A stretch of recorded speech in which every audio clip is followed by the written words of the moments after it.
Service marketing is extremely important because of how big the service sector represents of the total economy. In fact, service industries account for about 4/5, 80% of the US economy. Services involve deeds, performances, efforts. So let's go ahead and define that a little bit more specifically. What is a service? Services are acts, efforts, or performances exchanged from producer to user without ownership rights. So they are things like massage services, beauty services, hair care services, professional services.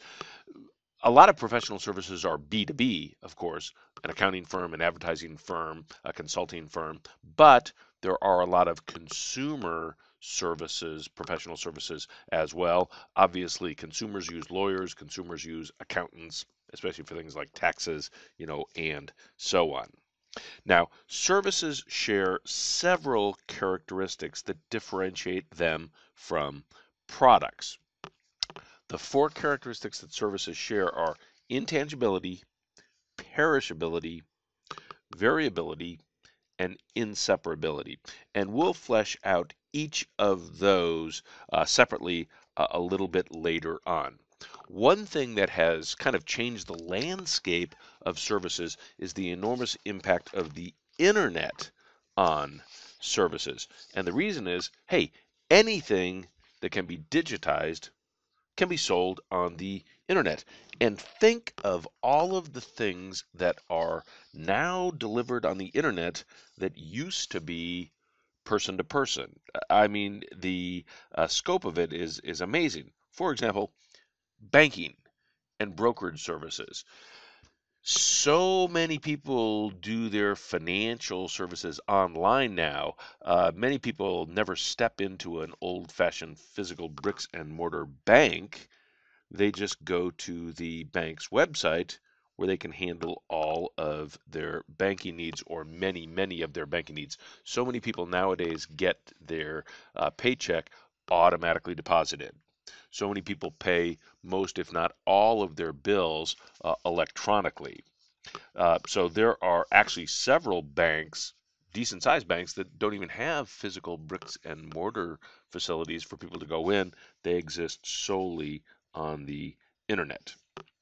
Well, certainly another huge industry that has been dramatically changed, another service industry by the internet, is music. Uh, there are almost no physical bricks and mortar music stores anymore, like Tower Records. Of course, the largest music retailer is Apple with their iTunes. Another industry that has been changed dramatically is the travel industry. Travel agents, where you go into a physical bricks and mortar travel agency business, is down dramatically. Many people are doing many of the things that they used to do with travel agents online on websites like Travelocity.com, Orbitz, directly with airlines like United.com, Delta.com, or directly with hotels, Hilton.com, Marriott.com, and so on. Dating sites. This is an industry that there really wasn't that big of an industry before the internet. This allowed this industry to absolutely mushroom. Match.com being the largest of the dating sites, but eHarmony.com, Farmers Only, and so on. So kind of a tremendous growth opportunity there. Career-related services. Monster.com and other career related websites have dramatically changed job hunting, the entire executive search industry.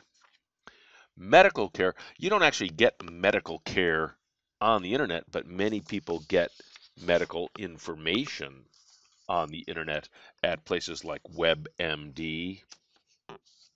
Software is another industry that has been changed dramatically by the internet. And this is a great industry to really look at kind of the comparison between, well, what is a product and what is a service, because this is an industry that has really kind of changed that whole concept. And in fact, there's an acronym that is used in the industry, and that acronym is S.A.A.S. S.A.A.S. And I think S.A.A.S. is the perfect example to use to show how something that perhaps could have been a product can become a service. Microsoft Office, one of the most commonly used software applications, actually a suite of applications, Word, Excel, PowerPoint. But it used to be that if you wanted Microsoft Office, you bought the product. And you would actually get a physical product. You would get a disk. Even before it was on CD-ROM, in older versions, it was on a so-called floppy disk, multiple floppy disks. But actually, you used to get a physical product. You'd go into a store and buy that physical product. Egghead Software was the largest software chain of retail stores. So you'd go and buy a physical product. You would take that product home. You would put that product into your computer. You'd load it onto your computer, and you would own that product. So that was a product. You owned that product. Well, over time, Microsoft has realized that, you know what, we'd rather not sell that product to people. We would rather have them use that on a subscription basis where they pay, every single month or year. They've got yearly subscriptions as well. And so they now have evolved that to Microsoft Office 365. You don't get a physical product. You go online, you set up your payment plan with them, and then they give you constant updates for that. Well, this concept of software as a service first really started in the business to business sector, but it has now, moved over into the consumer sector as well. Okay, a couple of comments about strategies for services. Service as a process. Many times services are performed, on, for example, hair care services, lawn care services. There is the core service, and then there are supplementary services as well. For example, in the lodging industry, the core service is the sleeping room. But most hotels, like Marriott, have supplementary services that are available as well. Very, very similar to products, you've got the opportunity to have a standardized version or a customized version. But the thing about services is it's so much easier to customize services because you're kind of creating them on the fly, if you will. One thing that Burger King did very, very successfully was position itself vis-a-vis McDonald's as, hey, you can have it your way. You don't have to have the standardized burger. We'll customize it for exactly how you want it.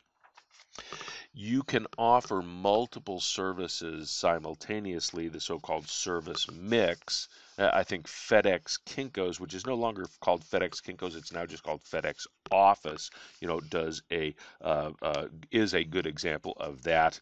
They've got a number of business services all in one place for you. So there are many ways that services, you can strategize and come up with various offerings for your services. Again, there's the core service, the most basic benefit the consumer is buying, and the supplementary services, any things that you add onto it. And let me give you one more example of that, and I'll use the car rental industry. Now, the car rental industry, hey, I need a car, I rent a car, I drive it away.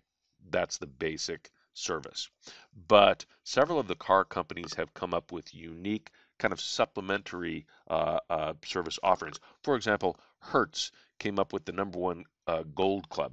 I don't have time to fill out all the paperwork. I land at the airport. I want to just get on the Hertz shuttle, go to the lot, and jump in my car and go away. So I don't go to any desks or fill out any paperwork. I get on the shuttle bus. As soon as the shuttle bus gets to the lot, I get off the bus and I look up on the monitor. I look for my name, and next to my name is the number of the space where my car is waiting for me. I go and get in that car, Pre-printed is the contract with my name and all my contact information on it, and I just drive to the gate, show them that contract, and drive away.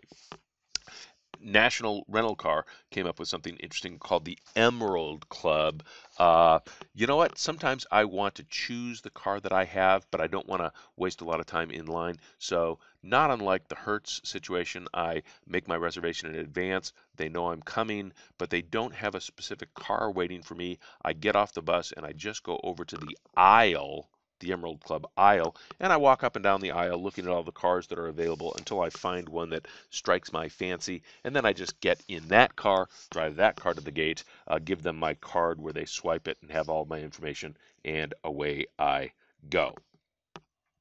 Couple of the so-called 4Ps that we need to talk about with service distribution strategy. One key thing is, well, how many outlets are we going to have? Or how convenient are we going to make them? And where are we going to put those outlets, the location? That is extremely important for services. Extremely, extremely important for services. How about promotion strategy? Remember, services are intangible, so how do we make that more real? A lot of times we put very tangible cues in place. So we stress those tangible cues. We're trying to create a strong organizational image for our services. One of the most difficult of the 4Ps to deal with services deals with price. And there's oftentimes a big pricing challenge for services. How do we define, the unit of service consumption? And what do we do if we've got multiple elements that could be bundled or priced separately? And what are we really charging for? For example, I'll use the example of the plumber. I've got a leak. I've got a leaky faucet. I've got water pouring out over my floor. And so I run and grab the phone number for the plumber, call the plumber, tell him my emergency, got to get over here as quick as you can. The plumber gets over there, and it takes the plumber 5 minutes to fix my leaky faucet. And then I get a bill for $125.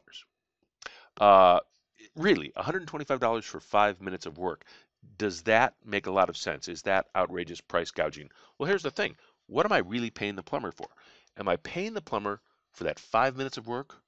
Or am I paying that plumber for all of that expertise that allowed him to fix it in 5 minutes? It might have taken me 10 hours.